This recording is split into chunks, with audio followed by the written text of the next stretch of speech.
I'm so happy you found Virago 24/7. If you're loving this podcast, please go to wherever you're listening and rate the show. 5 stars would be very much appreciated. I wouldn't mind a review as well. And also, please share this podcast with your friends.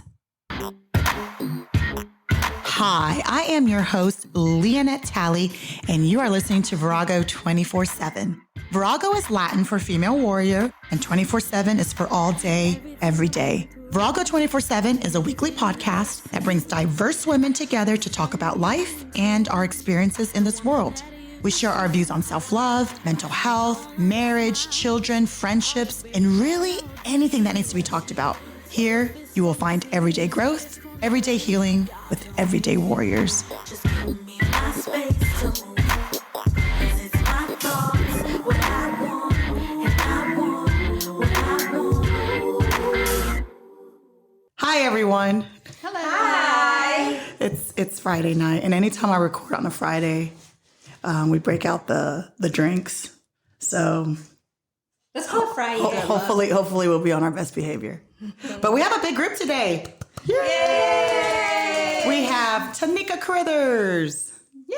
She's been on the show before. We talked about being raising boys. And then we have a newcomer, Kim Johnson. Welcome. Hey. Hi. She's nervous, everyone, so just, be kind. And then we have Shiney. I don't even have to give her. She's like Cher, Oprah, who else? Beyonce. You don't have a last name. You're just Shiny. Madonna. Yes. Tiger. Shiny like the sun. Yes. No, because every time I introduce you, I think I've said your last name once. Your votes are not tiny. They mean a lot to Shiny. And then we have Bridgette Morris. Yay! So normally when we have Bridgette on, it's all about therapy, and I'm sure she'll put on her therapy hat, but today she's here just to be one of the girls. Yay! Thank you. Yeah. A different approach. A different hat. Right. Yes. So today, Tanika actually came up with this topic. I'm sure it's not an original topic because I went online the other day and there's articles about this. About 2020 and how it has affected us, whether good, whether bad, whether indifferent. Did we learn anything? Was it just another year? So we're going to talk about 2020. And I know for me, I think for the whole world, we're never going to forget 2020. But for on a personal level, we're going to talk about how it affected us personally, not necessarily how it affected the whole world. So who would like to start? I know there's some stories. I know, Shiny, you and I had a conversation outside of the microphones in this group. And for me, it was an awakening year. And for you? I'm usually viewed by my friends and peers as a positive person. And Leonette and I were speaking, and I said it was one of the worst years of my life. And I think that made her sad to hear. But the reason I said that was because I had a lot of challenges and a lot of self-awareness that made me conflicted. But the greatest thing that I realized is that I feel that God was sending a really big message. And it was the first time in my life that I felt God had spoken to me and I could actually hear him. And I think he was trying to say to be still. And he was saying, go home and love your family. That's a quote by Mother Teresa. If you want to change the world, go home and love your family. And we're all so busy in the day-to-day. Like we work, our kids are in extracurricular activities.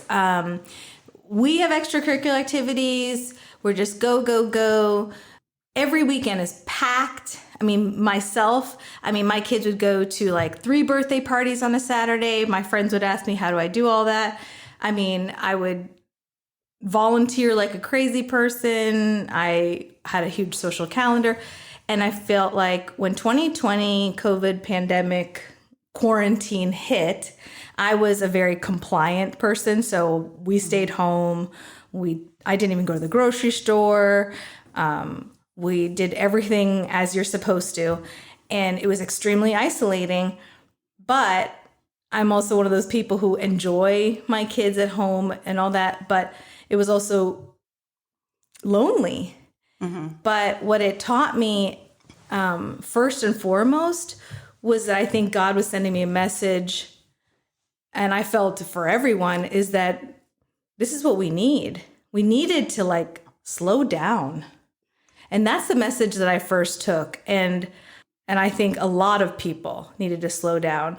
And I know a lot of people are struggling, including me, in many, many ways. We are recognizing problems in-house, in other ways, but I'm hoping, just as myself, that we're finding the solutions to them, and that we're smart enough and self-aware to take care of those problems because maybe they weren't being addressed. And that's the blessing of the COVID pandemic, is that there were things that weren't being addressed because we were so busy.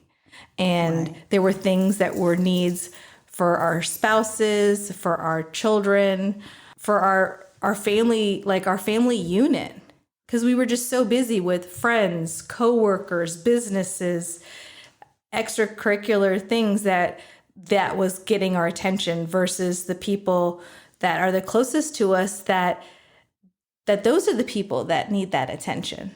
So I think for me, that was the biggest takeaway that 2020 did. And I said the worst thing in my life was because it slapped me in the face, because the things I did learn were hard takeaways and hard truths about myself, about my family, thankfully, I have humility and I can take accountability and own up to things, so I can take action and do something about it. So with that, I've said on different shows that I'm seeking therapy for me and my family and everything. So things are going upwards. And I wish that for everyone. I wish that, that everyone has some type of faith. I do believe that faith is what gives you hope and makes your health better. I do believe that when I used to practice, that it was the patients that had faith that did the best health-wise. And I also believe that as a woman of faith, I have less fear in my life. But also that also led me to my boys, for example. My boys, I have 2 boys, and typically boys are rambunctious, or certain boys like sort of rowdy, but I have really tame boys. And I've always been kind of the type of I am the type of person who said, I have really tame boys and they don't really fight. And I would say that. But during COVID pandemic, they fight physically and verbally because they're stuck together. So I can't see that anymore. And then they chose to share a room because this is our first home. But during COVID pandemic, that was a birthday gift to give them a separate room. And we are blessed to have another space. So I was able to do that. Yes. Yeah. So we've made changes for that to happen. But you know what? Just to make all that happen, to make everybody have peace in the home.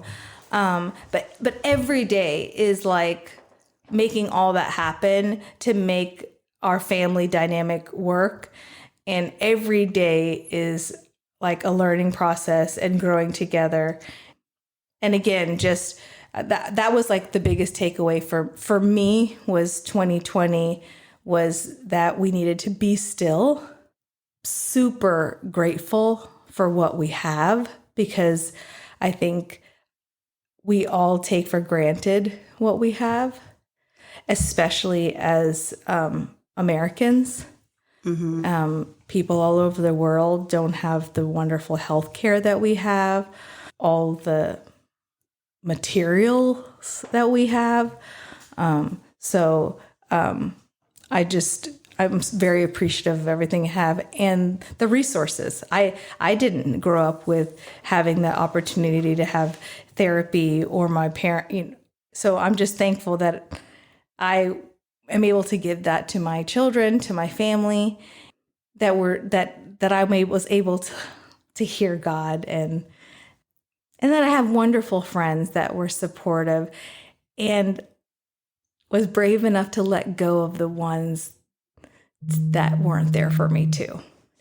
What I think, what you just echoed, that's been one of the things that I've heard is because of, COVID and what ended up happening, and we all of a sudden realized, life is precious. Right. And relationships were so important that a lot of people did, start identifying, like what are those relationships that I'm putting my energy into, or what's that time? That's what I found. Did y'all find that? Yes. Yeah. Is that kind of like... Yeah. I kind of, just wanted to maybe just piggyback off of that with Shiney and, any others. But the number one thing to me was definitely that I felt like it was an eye opener from God, I should say. I don't consider 2020 the pandemic or anything. Like, it wasn't a life-changing moment for me, but I definitely felt that for me, that it was like, okay, you all, when I say you all, human beings are doing way too much, pump the brakes, and I agree with Shiney. One thing I had just kind of jotted down that I realized is that I can stay at home and I don't have to do something every weekend. Yeah. It made me realize that I did not have to keep my calendar full, and there were things on my calendars, of course, that I wanted to do, but then I realized other people make your calendar full, so, right. Pick and choose of what is it that you want to do and what you don't want to do. But I myself am a busy person. Like, I like to be active. I like to be busy. So when I didn't have anything to do, I also realized I'm like, okay, this is boring. Like, I feel like there is nothing to do but sit in my backyard, and look at the trees. And because I'm like Shiney, we were very adherent in our family. We're not going out, just get the groceries and come home, that's right. It. And then we were picking up the groceries. I still wasn't going in the store. So, for until things really opened up. And then even when they did open up, I still didn't go anywhere. And a lot of that too, because Leonette knows, I'm really fearful because my mother has really, really serious medical conditions. Mm-hmm. And part of that take back of saying, okay, she had gone through so many things last year as well, and being in the hospital and you can't go see her, and, doing FaceTime just with the nurses and stuff. So it was a really different experience for that. So I wanted to make sure that every opportunity I did get to see her, and even as today when I go see her, that I don't, try to transmit or just make sure I'm cautious about being around her when I go see, and keeping my distance and things of that nature. But those were probably one of the two biggest things for me, as you stated, Shiney, pumping the brakes, look at what we have. I even know it was kind of conveyed across the news and everywhere else when they were showing with people not driving, you see how the skies were clearer, the lakes. I mean, the earth just took a completely different change, and we did nothing but sit down. You know what I'm saying? Like, if we just sit still for a little while and watch God operate in us and through us, and what he does for the world, earth that he created. Look at just how things change. And I realized, I'm like, all this other stuff really isn't important. Mm-hmm. It's just stuff. Yeah. We're just being busy just to be busy sometimes. Yeah. I mean, I still had to work. So for me, work never shut down. Mm-hmm. I mean, they moved us home and like, hey, log on, keep it moving. There was never a break. So I'm just like, other than that, it took a step back and to give time to be with family and do, we got more creative at home with trying to do stuff. We also would have we would call it movies on the lawn or on the green, because we had this little screen we would put outside sometime in the backyard and watch the TV, just to get out of the house, because we can't go to the movies, right. So, yeah. But, just different things. But those were two things that I really wanted to point out. And one other thing I wanted to say was that I realized the importance of phone conversation versus text. Oh, that's because I would text people, and that was fine because I have a lot of people I talk to.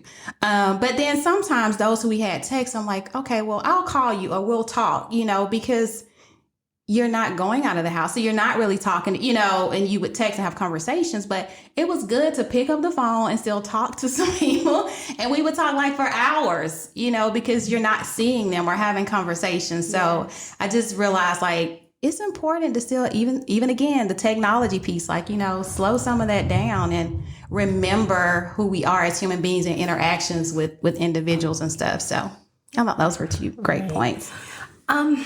My experience initially was a little bit different, although I was, of course, saddened just like everybody else about the pandemic that was going on. But I was like, yes, I'm glad to be at home. I don't want to go anywhere anyway. So this is going to be awesome. But then, as the days turned to weeks, the weeks turned into months, I was like, man, there is nothing to do. I'm like, I'm either going to become an alcoholic or be pregnant. I'm like, what else is there to do? right. And then, oh my gosh, that's the best line. Was there all the time. I'm like, I love y'all, but I'm kind of realizing I may not like y'all. And so then I just had to come to grips with myself. I got tired of drinking. And I was like, I decided to turn all of this togetherness that all of a sudden we had to make it a little bit more organized and constructive. We had a lot of family game nights. I would send a text invitation asking them to come to Chateau Johnson for a nice dinner. I'll make up a fancy menu, even though it wasn't fancy. I just called regular food some fancy names and made them dress up. Of course, they hated it, so that was short-lived, but they did enjoy that we were spending a lot of quality time together. I didn't think that we did initially, but I actually thought we spent a lot of time together. But when we were forced to be at home with COVID, I realized that maybe we didn't spend as much time together as I thought we did. So it was just interesting just sitting around and just really talking with the kids and not just asking, oh, how was your day? But just really talking and asking them questions that they can't give me a simple, it was good, great, So that was good. And I actually felt that my relationship with my husband, I felt that it actually got better, that we were actually at home all the time. I thought it would probably have the opposite effect, but I realized that you still I actually kind of like you. Yeah. All these years. So it was really good. And one thing that I think was good for me for 2020 is what I call the 3 F's. That's family, food, and finances. I just said we spent more time together as a family unit. And then because you couldn't go out to restaurants, you couldn't go anywhere, I cooked almost every day. So, I really controlled what we were eating, so I did enjoy that. I felt a sense of closeness cooking for my family all the time. And when it comes to finance, of course, I'm saving money because we're not eating out. I'm working from home. I'm not driving. We're not going on vacation. We're not shopping. So I was able to save money just being at home. So 2020 was not a bad year for me personally. I know for the country, it was definitely a bad year, but it was a sense of, I guess, awakening as well, because I thought our family was good, but when 2020 came, we were forced to be together. I saw that there was certainly room for improvement. So my situation was interesting. So I'm a high introvert just by nature. So in high school, I was, my nickname was Fern, because everyone said I was like a house plant and I had to be watered, because I'd go out Friday night and then Saturday night I'd be like, I'm just going to stay and read a book. And they're like, oh, great. You're like, they're like, come out. And I was like, no, I'm kind of good. So I kind of have lived my life very simple and mindful. I don't watch television. So none of that kind of impacted me. And the neat thing that happened for me, so, I'm in therapy. And so it was the great thing that came out of it for therapy is we went online. and telehealth. So we were able to reach a lot of people that wouldn't have come to therapy anyway. So I kind of liken it to, you remember like when we all went online and we were like afraid to use our credit card, and now we're like, oh, we're going to use our credit card. Like that happened with therapy. And so, and then I'm also a single mom, and my son went back to college. And so I had the opportunity to go and just rent this, cute little place at the lake. And I just said, you know what, I'm going to go take care of me. I was like, I tell my clients to do this. And it was actually just because I was able to do my counseling online. So like you, Shiney, it was just so peaceful. And I had friends and, that would come up and visit, my sister and different things like that. However, it was just, I spent a ton of time with God. So it was very peaceful. It was, I'm a 70s baby, so I'm older than all of y'all. It just reminded me more of that because the 70s were kind of simple. And from my perspective, because I was a child, so we really did play, and we spent a lot of time in nature. We went outside. Yeah, and we went outside. I'm still 70s. I'm 78. I'm late 70s. Okay. I'm still 70 girl. 78. We were bell bottoms. Yeah. But yeah, you're right.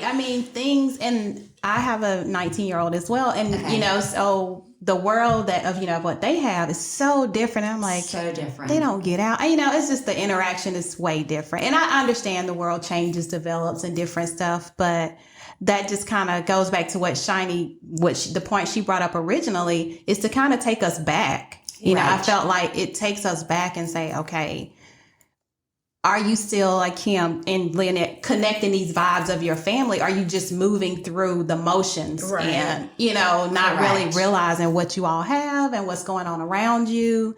And I feel like, I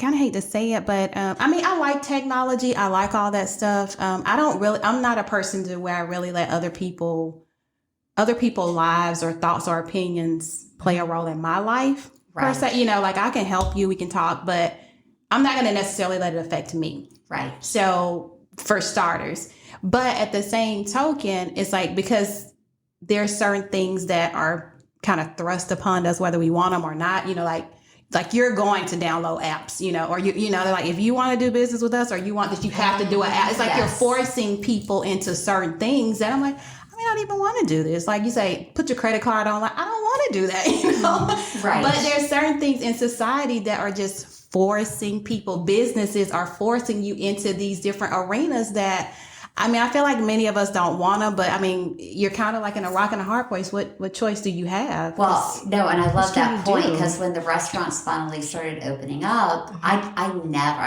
I'm very big on never having my phone with me when I go out with people. So you had to take the Q code. Right. So I would go and they'd be like, okay, well, use your phone. And I'd go, I don't have a phone.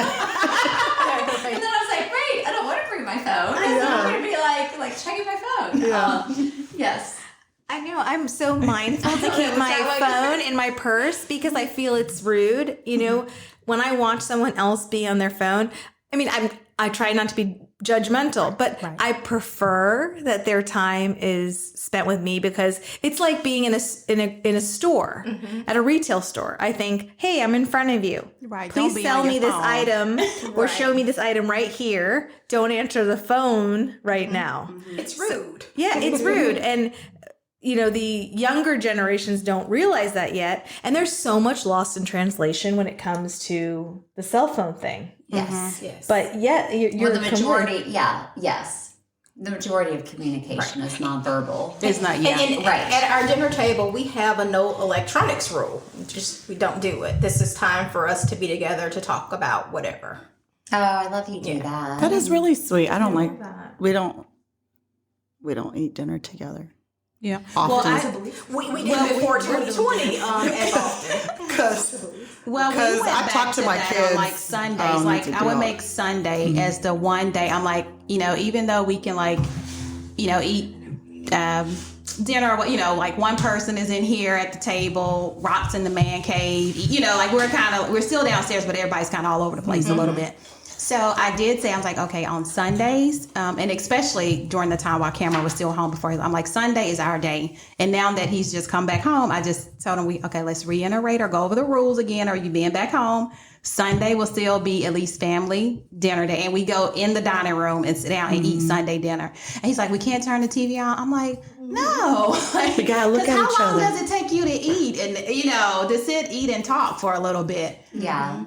It's not killing you. So we will sit down and do that. That's the one thing I still tried, just try to make sure we keep Sunday dinner, sit down, everybody together, whether I've picked it up or not, or I cook or not.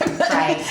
We're going to sit down and have an opportunity to do that. Was there a gift or anything that anyone got? Like in a sense of a I think my journey started in 2019. Oh, please use your sexy voice. in 20. Well, I listen back to some of the shows and I have a loud voice. I'm learning just to speak softer. So we'll see how long this lasts. I start off soft and then I'm just like, oh my gosh. All right. So I know I've said this in other, I've said, you see how long that lasted? It's been a request of the audience that she use her sexy voice. Yes. So I've talked about this before, that I turned 40 at the end of 2019. So I was born in the 70s, but the very tail end of 79, November 79. Okay, can I interject? Yes. I turned 50 2 weeks after COVID was announced. Oh, really? Yeah, but go back to you. Because you're with my husband. You have 1970. And she looks slamming. Yeah, let's go with that. We look amazing for our ages. I'm the youngest person at this table. I just hit the 40 mark. Oh, It's too bad I couldn't do anything big. Well, congratulations, baby. Well, I did a huge party. And I don't know how many people were there, but it was like my quinceañera that I never had, or my sweet 16. Yes. Like these were all the Our neighbor birthdays. said it was a wedding. It was a wedding. It was like a mini wedding for my birthday because Because you wore a white gown. and everyone wore purple and it was fabulous. Yes. But I was so excited for 2020. I said, this is a new decade. We are coming in hard. We are going to be fabulous and 40. Oh yeah. Hey, that's yes. brilliant. So I was like so excited for 2020 and I did not let COVID or any of these other things going on in the world affect my mood. So I have an anxious personality, but I feel like I'm learning how to cope with that. So all the outside noise, I was telling them before we got on mic, all the outside noise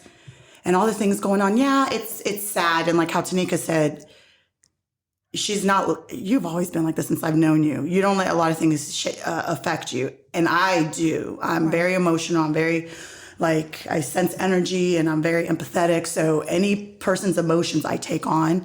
So I learned just to shut out the noise. It's still going to be a fabulous 2020. And I know at the beginning of the year, I always write down my goals. And I did write down a few things, but doing a podcast was number one on the list. And I was still working. I was still working at the dental practice at the beginning of 2020. And I told Philip, my husband, I said, I'm going to give you this year, but we need to find someone else to replace me. This is just not where I'm meant to be. And I want to do things that I want to do. This is my 40s. And since I was born, it's whatever everybody else has decided for me. Right. Your parents decide things for you. And then I was a young mom, so it's all about the kids. So it's never really, as moms, is it really truly ever about you? It's never about her. So I'm like, no, damn it. It's going to be about me now, for real. So I told him, I said, I'm going to give you this year and then I'm done. So I don't need to go into details, but we had an opportunity come up that we weren't even looking for when it came to the business. And it was tough because he's a dentist and we have our own practice. So COVID, hit us. Not hard, but normally I would have been frazzled with, we need to get this PPP loan and we got into the. Normally I would be so frazzled, but I was so calm during all of it. It was weird. I'm like, this is not me. Like, who took Leonette? Like, where is she? I was very calm. Taking anxiety medicine? Girl, no. I know. You would Did think. you prescribe her any medicine or anything? Okay. So we went through that. We got an opportunity. We had opportunities for the business where I left in July of last year, the end of July. And I had time to sit and think about and research how to do a podcast and what kind of podcast do I want. And so last year just it was like a door opened because I already went into the year already wanting to do new doors to open. And I did not allow anything to distract me from that. And I, like you, Bridgette, you would think as like I like to talk and I hang out and I go out and I do things, but I feel like I'm an introvert at heart because I get my energy from being by myself. Right. So some people, I have friends that they need be around people to get their energy. Yes. And I do not. It drains me. So I hang, and then I just need to be myself. So COVID hit and we had to be home.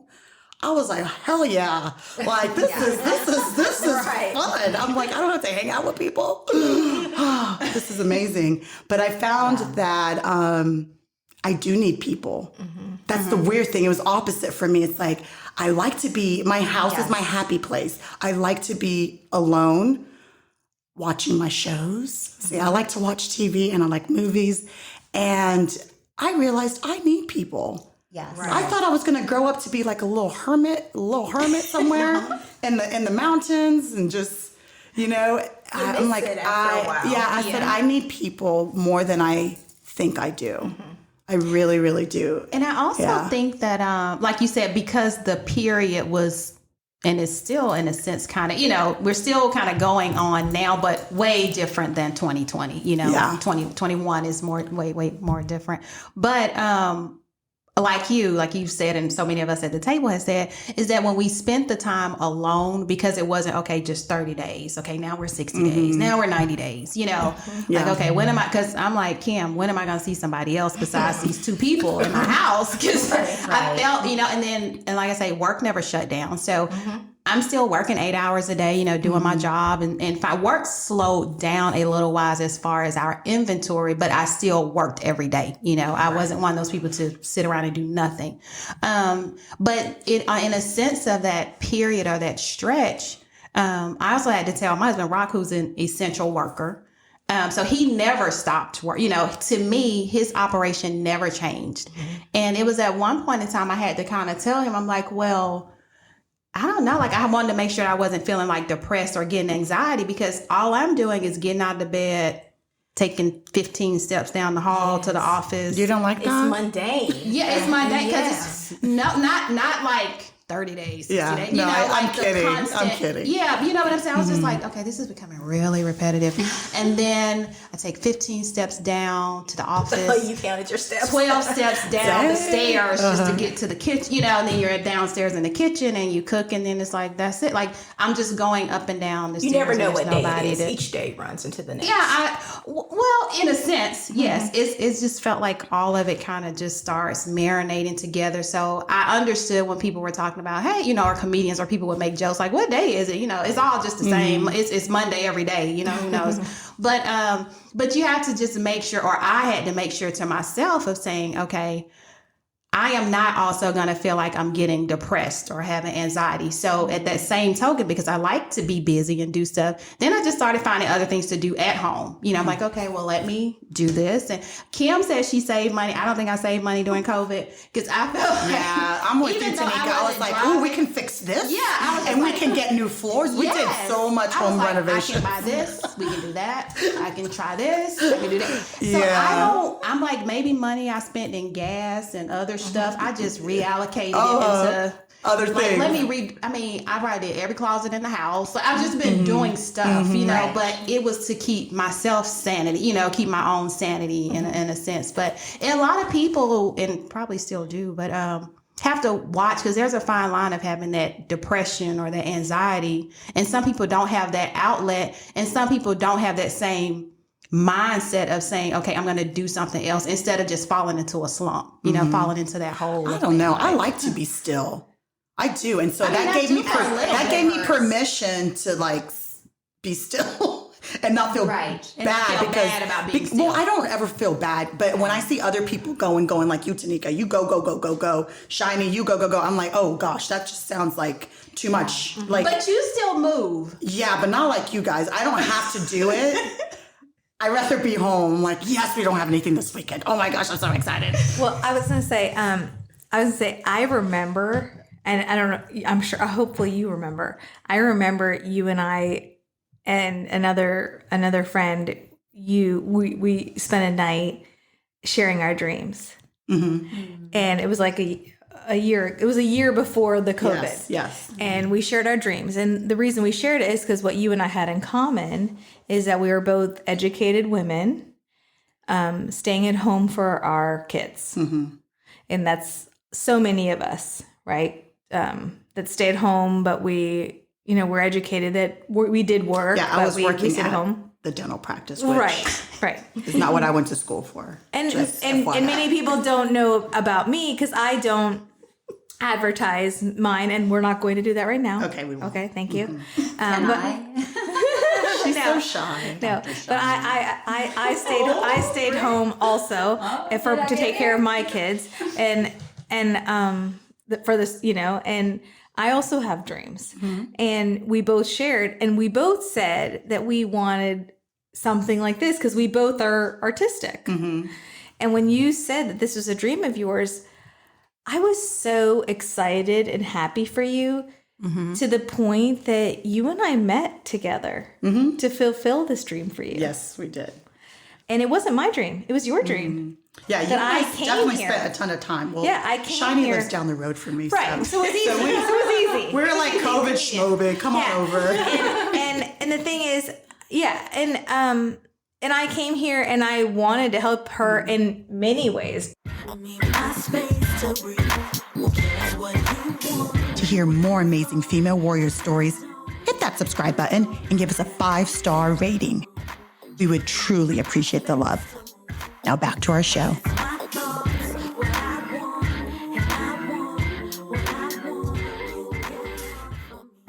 And how I became her friend? After class, I said, "Would you like to be my friend?" I'm so corny. Really? She did that with me at the pool. She's like, oh, we should be friends. I said, okay. Were you like, is this grown woman Like, we're- asking me, should we be friends? Yeah, I was at the like, she pool? doesn't know me. I'm crazy. She don't even know. She's like, you look like a nice person. We should be friends. We should hang out. So-and-so said that you're like really fun. And I'm like, yes, I am. Damn it. I'm glad they're spreading the word. But you actually said, like, you're like, okay. Like, who's this weird No, lady? because I'm an open person. However, I'm very weary of people. So Because that was kind of weird. Yeah, it's weird. no, it wasn't. weird. It's weird. I didn't think it was. But I understand where you're coming I don't from. think it's Yeah. weird for Shiny's personality. Yeah, not from Yeah, her. after you know her. No. Yeah, after you know her. I didn't think, honestly, I didn't think it was weird at all. I was just I think like, that's odd. But I'm like, the I'm two of cra- you have the same personality. yeah. I was just like, well, I have a lot of, I have a lot going on. So if you want to be friends, I'm going through a spiritual journey here, but we can go on it together. But I also don't, which I say, like, I actually tell someone exactly what I'm thinking. I love that. I love it. Like, Me too. it may sound corny. My kids say that I talk too much and I'm corny. It's true. I actually say, I'd like to be your friend. And that sounds really corny. Because nobody's going to say that. I do like it. I like you it. put It's your not cards on really the corny. table. It's just a difference, like as an adult. I guess, as another adult comes, you say, hey, I'd like to be your friend. I think it's a compliment because I don't think you'd say that just to anybody. No. So this is what I took from it. Right. She saw something in me while I was laying at the pool in my one-piece bathing suit. Oh, yeah, I You're did. purple. reading my book, kind of keeping to myself because Shiny goes to every table, hops around and says hi to the whole the whole neighborhood. She knows everyone there. And me, I'm like, please don't talk to me. I just want to read my book. They call me the mayor of our neighborhood. So I'm like, oh, she wants to be my friend. Well, Leonette, when I first met you, Yes. I thought, oh my goodness, she is hilarious. I felt that you were such an extrovert that you never met a stranger. That is true. Yeah, and you However, just have the I best do need to personality. hibernate. Thank you. But I do need to hibernate after all that because it takes a lot of energy out of me to be that well, person. the interesting thing with extrovert or introvert, people think it means if you talk a lot or Exactly. not. It's not and that. It's where you get your mind energy. Yeah. Right. So so I think for introverts, COVID and this has been a great thing because it's given us that permission. Like, okay, we're staying here and we're very happy. Right, and I'm okay. Yeah. Like I didn't have to make. It's not like I make excuses, but I didn't have to say no to someone or yes to someone because no one was doing anything. It truly was permission just to be who I am on the inside. Yes. So I actually loved hibernating in my little cave. I always thought that I was an introvert, and just like you said, I was like, I'm not going to go up to anybody and just start talking. Like my husband can meet someone in an aisle in the grocery store and make a whole conversation. That's not me. Right. I'm like, I keep to myself, keep my head down. I don't want to talk to anybody. And I know Tanika was surprised that I kept talking to her every day at work. Because she said that she's not a talker. And I'm like, was she talking to me every day at work? Like, you sure? I thought I was an introvert until COVID. And I was always glad when people didn't ask me to go anywhere or the plans fell through because I didn't want to go anyway. But I was like, maybe I should stop saying no all the time. Right. And so I was glad about that. But then I'm like, oh my goodness, I really want that connection with people. So I don't know. Maybe I'm straddling the fence of both. I have no idea. I think we can be both. I think I'm definitely both. medium. Yeah, I'm definitely both. think. I'm definitely outgoing and like to be around people. But COVID did open my eyes that I do need people. And I'm not going to be like this old maid telling kids to get off my lawn. But I think for me, it was more of an individual thing. Because with my family, my husband, he's my husband, but we're friends. Like, we like hanging out together. I really like him. He really likes me. And so that was more of a confirmation that we're good. Right. And it was even better because we got to spend more time together. I'm like, yes, this is so much fun. What do you want to do today? Because, he would go into the office just for a few hours, or I would go up there at the beginning of the year when I was still up there. Yeah, it confirmed our family unit. Not saying that we're perfect or anything like that, but that we truly just get each other and so that wasn't eye-opening for me. That part wasn't eye-opening. It was more my journey. My faith grew tremendously, even though I wasn't even going to church. We would do church online and, watch our church's sermons, but then we found another pastor that he does his sermons online that we love. He's just more down to earth. And so we would do that as a family on Sundays. So I feel like even without that, my faith has grown tremendously, which is something that I've always wanted and aspired to have is a stronger faith, because you can be a believer but not really have that true connection and I can say, wow, I can do this on my own and learn things on my own without having to go somewhere for someone to tell me. Because I believe church is the same- people. Yeah, exactly. I was just going to say church is the people. And I kind of felt the same way of like, we weren't going to church every Sunday before COVID. Even though I really like church and church that we were still trying to find a church in our area. The people are the church, basically. That's a great song. Yeah, and I just wanted to say that as far as when you guys were saying you were watching, TV, or watching sermons on TV or live stream or however you were watching it, that's the same thing I wanted to make sure too, that during the time I would tell Cameron, I'm like, okay, we haven't been going to church, but on Sundays, we would then, so I would say, okay, let's get together at this time and sit down and watch, a 30-minute sermon, or something on TV too, because you still need to keep that faith going, your belief, to keep that going. And I just felt like even though we weren't actually in a building, per se, but still you need to keep the word, still keep, diving into it, reading it, living it, obeying by, to just build your own understanding in a sense, if you want to say, and just to build your own faith about what's going on and how to incorporate that in your everyday life. And you can be a believer, like you say, Leonette, but it's still, we talk about faith is action, so if you're not doing anything but just saying, oh yeah, I believe, that's not doing anything. You're not living I'm it. like, yeah, You're you're not not treating living your fellow it. You're man. not still, you're not still getting your spiritual food, So I'm like, so that gave me some time to understand or do that a little bit more too. And I didn't want that to fall completely by the wayside during the pandemic or COVID, because they were like, yeah, you can't go to church or whatnot. But I'm like, that doesn't mean you still can't worship. You still can't, grow spiritually, because even there was people who never went to church. They still did their own thing at home to just encourage or to build their own spiritual growth. So I just think that was still important to keep. I don't want to get into the politics or all the other stuff, because besides COVID, 2020 had so many other issues going on. Yes. And I know Shiney touched on it in the beginning, where it opened your eyes to people. And I think that's been with me too. And because with all the racial injustices going on, and again, I don't want to get into the whole politics thing, it really opened my eyes to the things that people were saying online. People that you call quote unquote friends or acquaintances, or people that are in your community, in your church. And this is a whole other podcast that I'm going to do on the church and race and all of that. I know I've done a few on race, but it has opened my eyes, because I never was really passionate about those things or had any kind of education on talking about race. It's just like, oh, we're just all people. Let's just hug each other and sing kumbaya. So it opened my eyes of there's a real issue, and I need to learn the history behind it.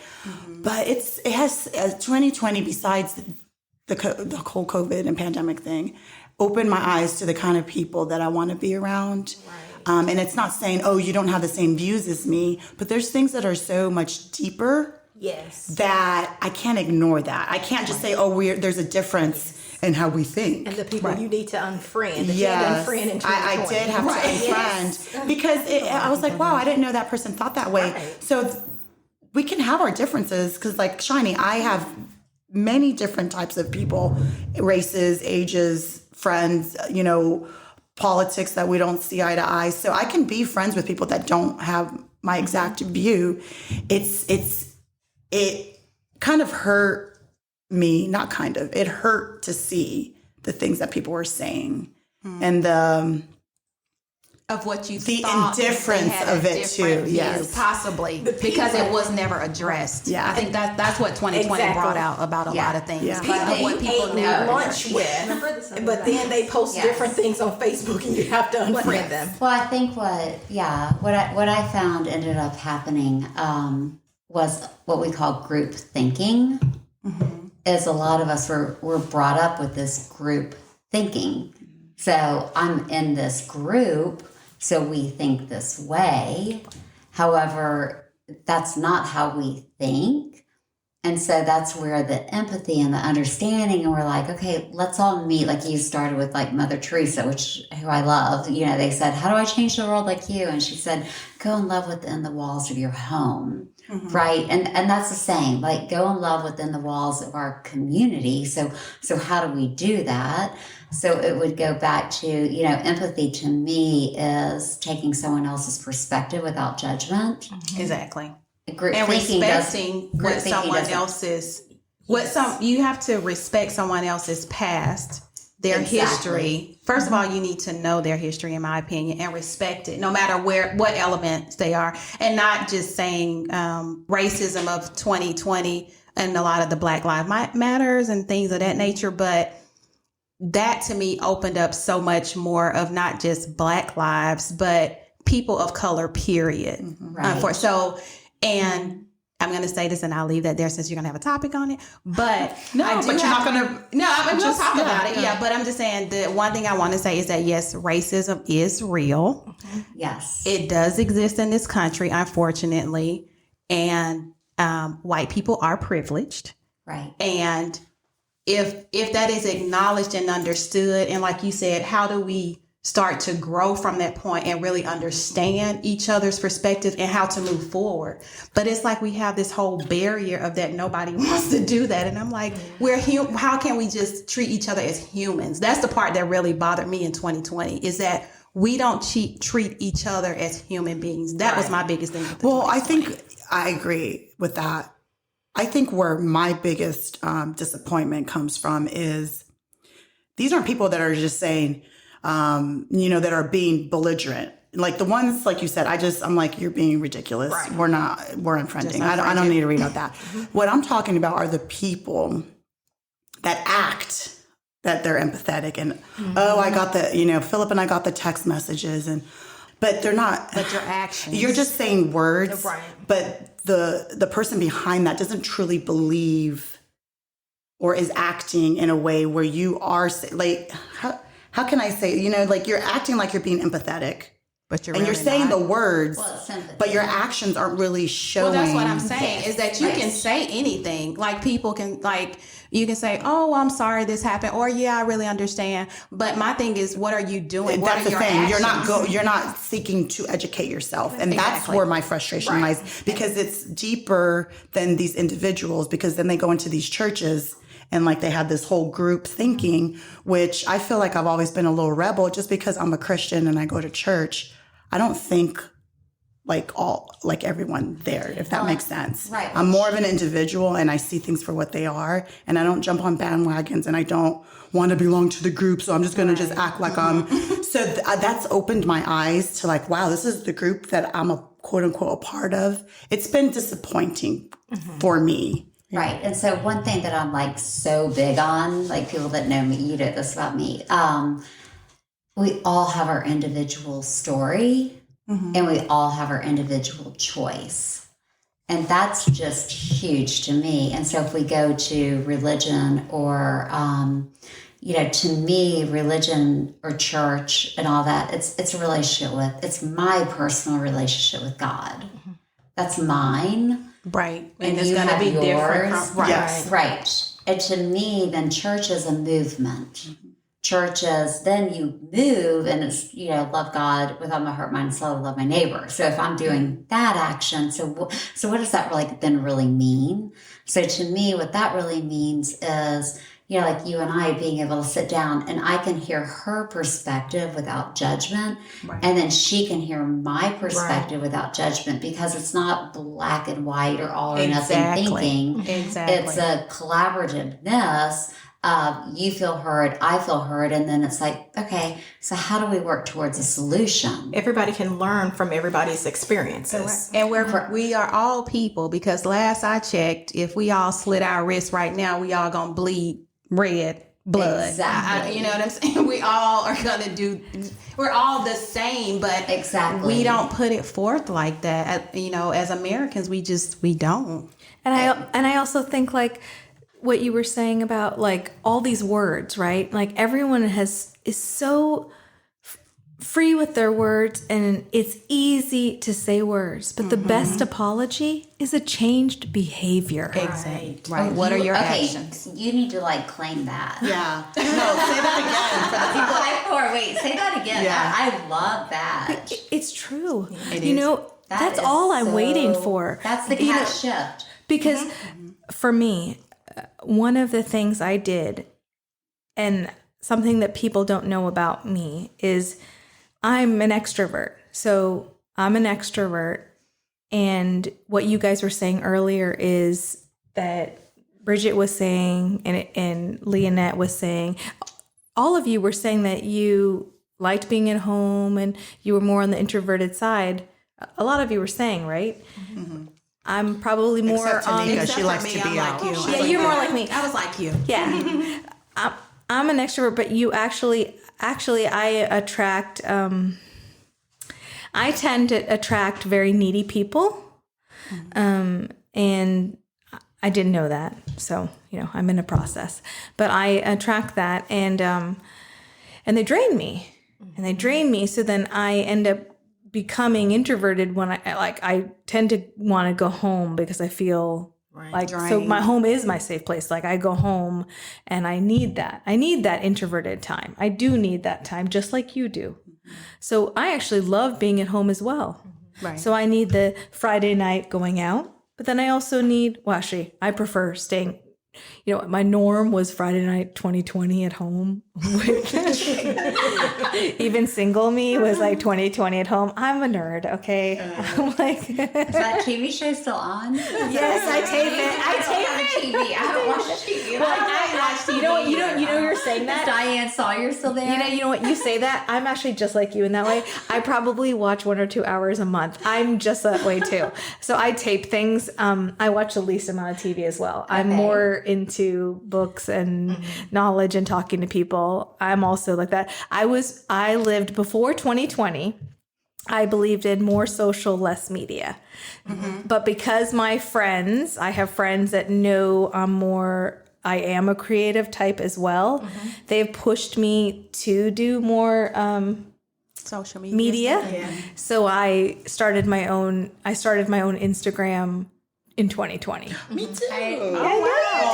See, I still left Instagram. I didn't start. I needed, so I did my own Instagram for the first time in my life. So I did it, and then of course my friend, that friend that did it, he's like, you need to, and he's a creative type, and he's amazing. He's an artist, and he's wonderful.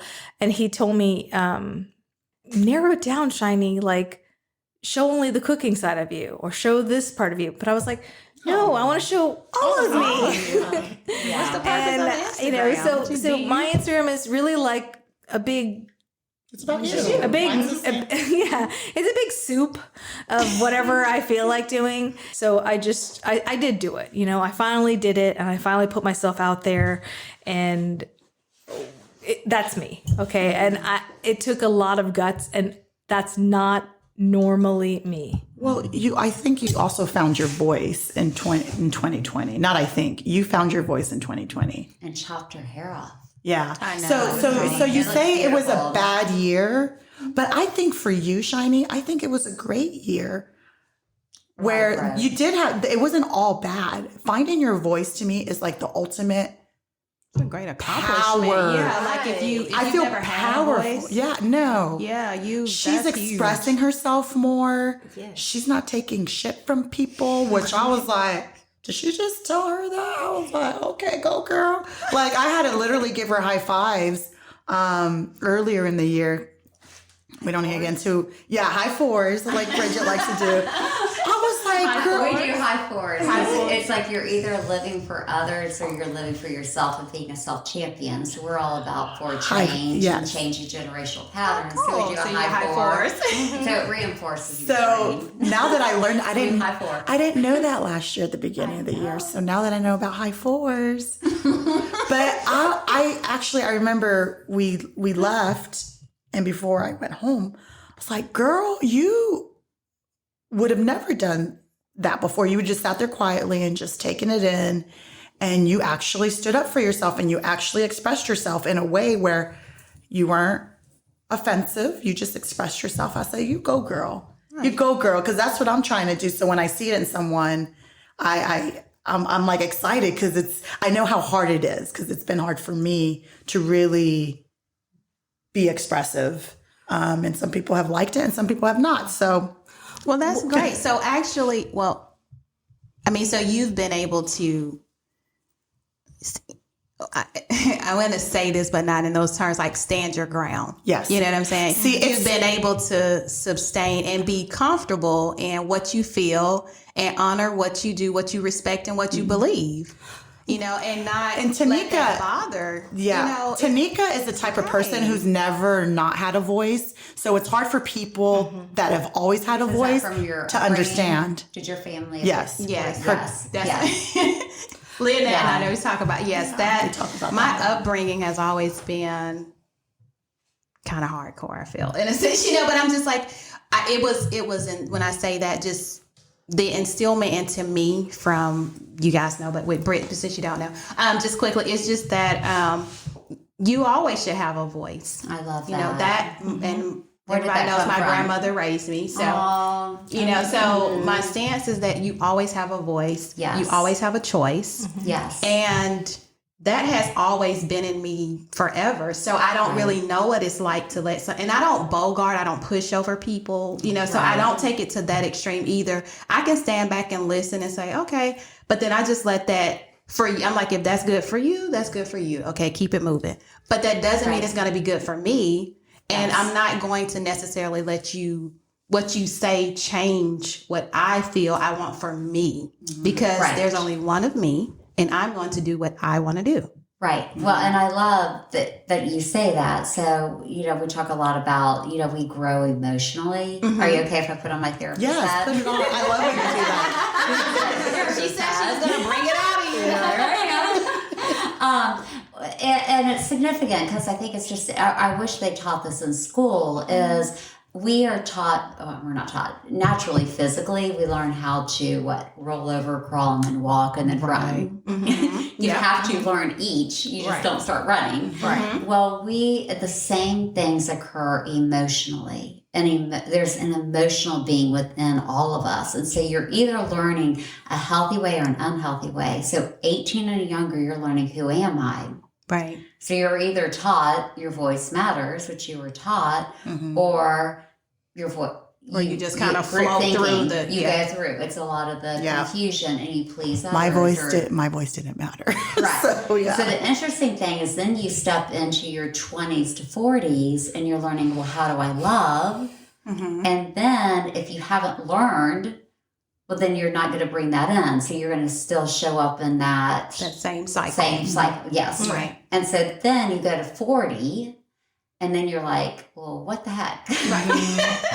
Which I love. I'm happy So you learned that, so I always say it's like you've got like the school of dolphins, like that you were swimming with in a wonderful way, but you still had to then get out and be you. And so I love Oprah. I like her. I love Oprah. Like Oprah and Phil Donahue. Do y'all know who Phil Donahue is? We're not that young, Bridgette. I was talking about 2020. I'm like, do they know what I was doing? I was watching The Love Boat and Fantasy Island. Y'all know the play? I don't know. I never watched those two shows.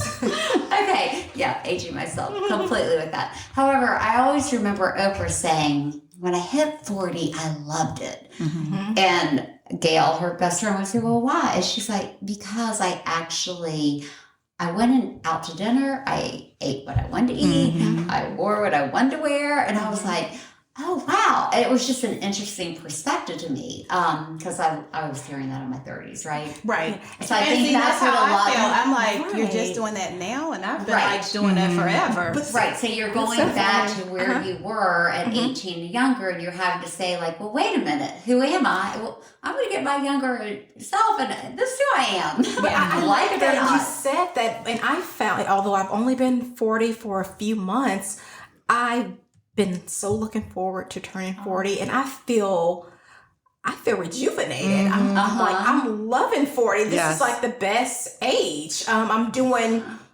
whatever I want to do. I have a license to be a new me. I love 40. Oh yeah. Well, I've been 40 for a year and a few months, and it has been the most. And I know 2020 was one of those, but it's true. I was excited because it's finally a new phase in my life where I'm going to control this time. Right. No one's going to tell me how to handle it or how to live. I love my husband. I love my kids. Yes. I'm still a great mom and I'm still a great wife. I hope that I am. But I'm sure for the first time, what was that? I need to be me. Yeah. No, but the first time in my life, I don't know why 40 was the magic year. Yes. But I'm like, I finally get to be myself. And I honestly didn't know how it was going to look. But damn, I'm excited. And I still have a few more years to go. Can I share my best discovery about age 40? It is the best, highest libido of your life. Oh, that is so true. I agree, Shiney. I agree. Okay, so we're going from what we learned from 2020 to how it feels to be 40. This is what happens with us. Like we go from night session. Okay, sorry, listeners. 2020 was wonderful. It was horrible, but now let's talk about sex because it's so true. Yes, I just love how anytime I talk, we always go off on a whole another topic, and then we have to catch ourselves. So I love it.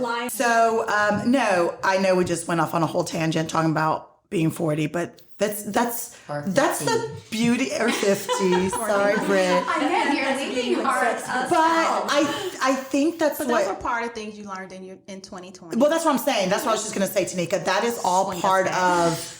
That's exactly what I was going to say, Tanika. You and I are thinking and drinking the same drink. Actually, no, we have different drinks. No, I do.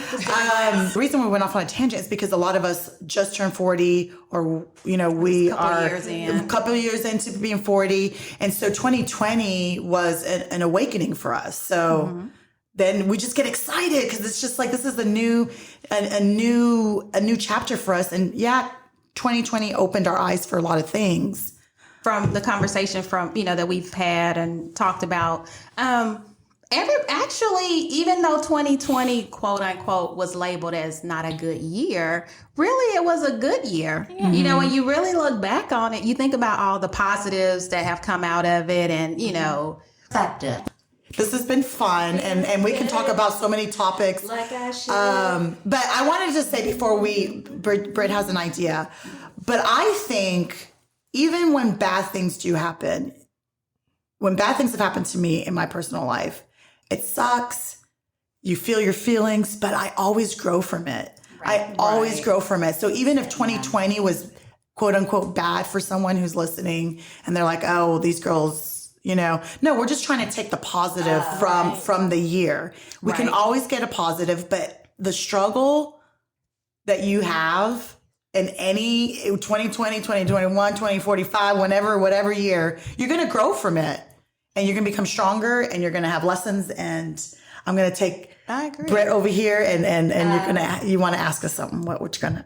Well, no, I just thought it would be, and I agree with what you said. Like any situation, I always say it's the and. It's like, when my son graduated from high school, I was so sad, and I was so proud. And so it's that change. And so it's like, how are you dealing with the change? And so what are you focusing on? So I thought it would just be fun to us go around and say what was that one thing that if we went back to 2020, we would want to do it again. So we'll get there. Sure. So she pointed at me, so I guess it's to me since she didn't want an answer. Britt is going to circle back around to you, though, so be ready. Okay, so the one thing I will want to say that I did was, I'm not going to say it was a light bulb moment, but it did make me want to do more of, and I did just a little bit of it prior, but as far as helping more people.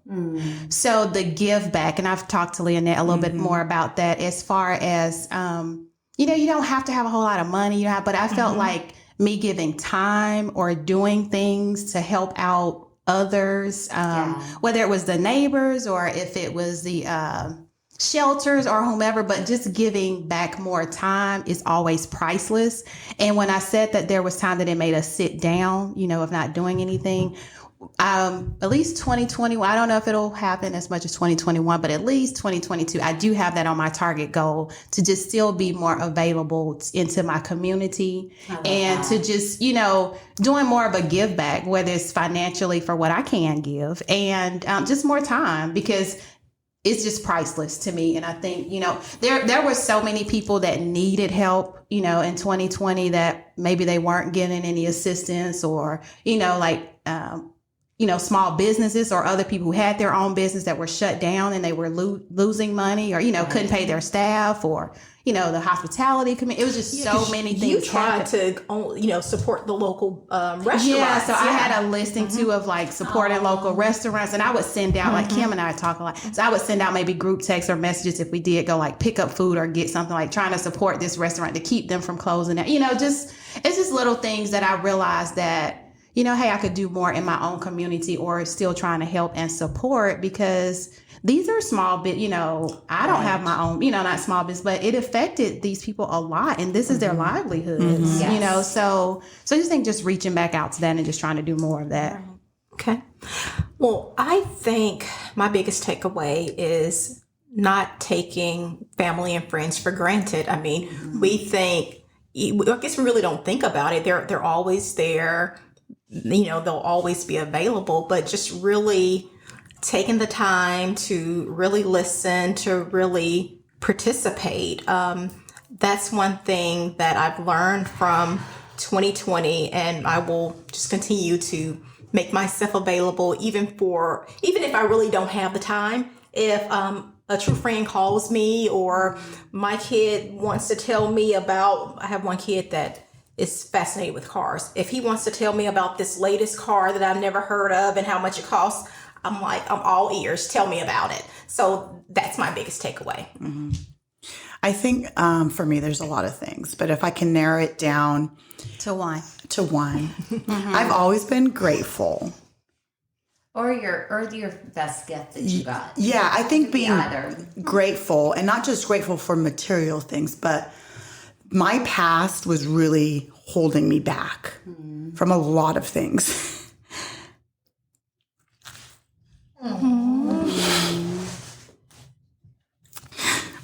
It's okay, Kaylin. And I don't know why I'm crying. My past was really holding me back from believing in me and myself, being confident. And, in talking with Britt, you've helped me not point fingers, not blame, because they did the best that they could. So I think in 2020, I'm grateful. Yeah, I have a lovely home, and I have my health, and I have my kids and my husband, but really grateful for all the experiences, even the shitty ones. And because it's made me who I am. Right. And so 2020, like we said in the beginning, I had to be still. I've had to let go of all that shit. I've had to let it go because I was so excited, like I said, for being 40 in 2020 and new adventures, but I wasn't going to be able to do these adventures and really grow as a person if I was carrying all this weight. Yeah. So I let it go. And I'm just so freaking grateful for the past, for the present, for the future, for all of it, all the good, all the bad. And that's not something that I was, that I had in me. I was just very bitter about stuff still. Even though I didn't say it out loud, I felt it. It was a weight, and I feel so free. So that's why 2020 will always be like that turning point in my life where I just let it all go. I literally just let it all go. It's a great accomplishment. Yeah. It is. It is. That is a powerful,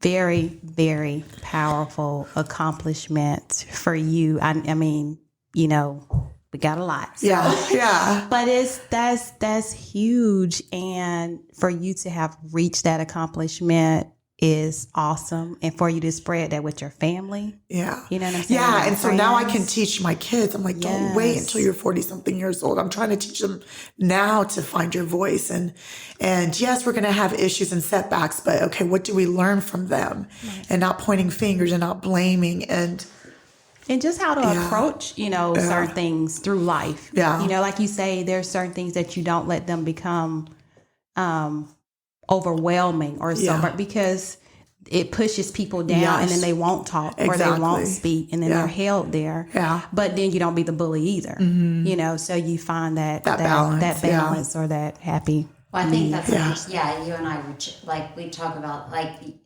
it's the and. Yes. People always say it's not one or. But right. It's the and. And then you always have to look at people's intention. Yeah. Mm-hmm. Yeah. What was the intention? Right. And then what was their frame of reference? And then and that's true. And I think also I wanted justification, and I needed to have redemption, and that's the voice, yeah, and that's and so I learned that I don't need that. Mm-hmm. And even if you don't understand how I've been feeling all these years, whoever they are, if you don't understand, then that's not my problem anymore. But I used to have to feel like I have to justify how I feel, and these are the reasons, and these are the examples, and I had to let all of that go. So 2020, I'll stop, but it'll always hold a special place in my heart for my personal growth. So yeah, I love that. yeah. Yes. Okay, well, I'm going to say for you, because remember I told you that a couple things. First, I'm going to say, I know you said you were proud of me that I stood up for myself. I think actually I didn't really stand up for myself. I stood up for a friend. Somebody, or a I know, member. but you spoke. You spoke I did stand up. I spoke up. So I was going to say, you saw me speak up for a friend. Okay. So through my journey, it's a lot easier for me to speak up for my children or a friend or a family member than it is for myself. So I'm slowly learning to do that. Obviously, actually, it's a lot easier to do that for other people than it is for myself. I'm learning to do that for myself. But I really appreciate that you did that that you said that, because I remember that day, because afterwards you're like, whoa, who was that? I've never seen you like speak up. Get fired up. Yeah. Well, I was really passionate about it, and words were used that were not nice. Yeah, they weren't offensive, and I felt they weren't. Yeah. So I really appreciate that you saw me and that you heard me. Yes. Because I have been made very small. So when I used my voice, that you actually heard me. Secondly, what you just said, I tell my children this, and this is something I use in my day. It's not happy people that are grateful. It is grateful people that are happy. And it is true, because I say this regularly. I use this with my kids. I use this with myself. Gratitude is the new attitude. Like, if you're grateful, you will be happy for the rest of your life. Amen, girl. Amen. I like that. That's what makes you happy. That's what makes you That happy. is so true. For all of it, though, not all just of like it. the good stuff. The Yeah. bad Right. stuff too. You know, people ask me all the time who know me, how I'm happy. Because the people who don't think I have this absolutely perfect life. It's gratitude, because we are so blessed. I feel blessed for everything I have, and I don't think of everything I don't. I think if people looked at life that way. So my takeaway from 2020 is the vision that God gave me. I needed to look at life with 2020 vision. I needed to look through that lens. I needed to look through 2020 through a 2020 lens and see that I have everything and He has prepared me, and I don't need to feel that I was left out or not enough or worthless or alone or any of the things that I tell myself on a bad day, or any of us, really. Right. I feel everyone who's insecure or sad or having a hard day, we need to look through that 2020 lens and just think of everything we actually have. If we looked at it that way and we thought, let's think of everything we have and be grateful for all that we have, and everybody was appreciative for all that we have, I don't think that our world would be in where we are. So that's my takeaway, is that 2020 for me was that it gave us a 2020 lens. Shiny. When like I the write my sun. book one day, I'll let you know. Next. Come on, Britt. It's back All to right, you. Britt. I know. Well, and it was interesting because, you know, we always are like, well, what are we grateful for? What are we grateful for? And that the thing that I've realized, and you know this, is I'm grateful for choice. And it's that choice of, am I focusing on the past or the future? Because, you know, like I said, I'm a single mom, you know, so a lot of times it was the past. Like, if this had been done differently, right? Or what am I going to do? Like, how, and so there was a lot of that for me. Yeah. And, or that second thought that we talk about, or am I just trusting God and having that faith and being present and just letting it go? And so that was really for me what I learned from 2020 was, and I let go of a lot and I gained so much. So that would be my, you know, so I'm grateful for that cat shift. Like, can I look at all of this? And I liken it kind of, for me, I used to think like, well, I used to have a sailboat and now I have a canoe. Like it was that comparison, and they have that. Yeah. And I just finally just like, you know what, God, it's me and you on this boat, and we're good, and I'm bringing who I want on this, and it's a happy journey. Yes. And then like, and when I did that, like I liken it like, so I took a lot of the baggage from just everything. So it's like if I was wearing a jacket right now, which I'm not, it's like, just take it off and just like put it there. Put it down. Put it down. And I did horse therapy in 2020, which was so neat because I had to put our family pet to sleep the year before, and I was carrying that grief. And so it was just, I won't go through all that, but that was just a neat experience. And so for me, it was just being present in the moment and the people around me, you know, and cultivating those relationships. Right. And kind of strengthening those and Yes. developing those. right, and bringing God, and to me, and God was just Yes. huge. Right. Oh, yeah. Yes, but does that make sense? Oh, 100%, So I always am yeah. like, what are you grateful for? Grateful for choice. What are you choosing? Yeah. And that doesn't mean that you negate the hurt and the pain. It means you can hold them both together, deal with it, and then still Yes. be real. Yeah. Does that make Yes. Are y'all following me? Yeah, no, because Yeah. I feel it. I feel all of that. Yeah. Because I can't keep stuffing it. Right. Yeah. Yeah. And it's okay. It's like the bumps, Exactly, it's bruises, okay. and all. We're all like, We all have been bruised and bumped up a couple times. Yeah. But I wanted to add this before you close out, Leonette, of Yes. kind of when we round table, and I just had jotted it down, but I think it was a valid point for me as far as I wrote down building a bridge is greater than building a case, which means that people are more important than building a point, which like we've all talked about building relationships and doing different things instead of how people may, you know, try to prove a point or you know, just do different things. It was still about building yourself, and building relationships with others are more important than just trying to build a point or a case of something. Like being love right. that. right. Yeah. Like you're just trying to be right. I want to thank you ladies for coming, and I know everyone listening probably has their own stories. Not probably. You have your own stories of what 2020 meant to you. And so this was just a little snippet of our lives, and I'm sure we can go deeper into certain things, and I know some of us share more than others, but thank you. Thank you. And now that we're getting out of the pandemic, people are getting their vaccines. And so hopefully it taught us to be different and do differently. So we'll see. We'll only see in coming years what it really taught us. Bye, ladies. Bye. This week's quote was shared on my Facebook page, Virago 24/7 by Shannon Smith. Sometimes doing the easy thing makes life harder, and doing the hard thing makes life easier.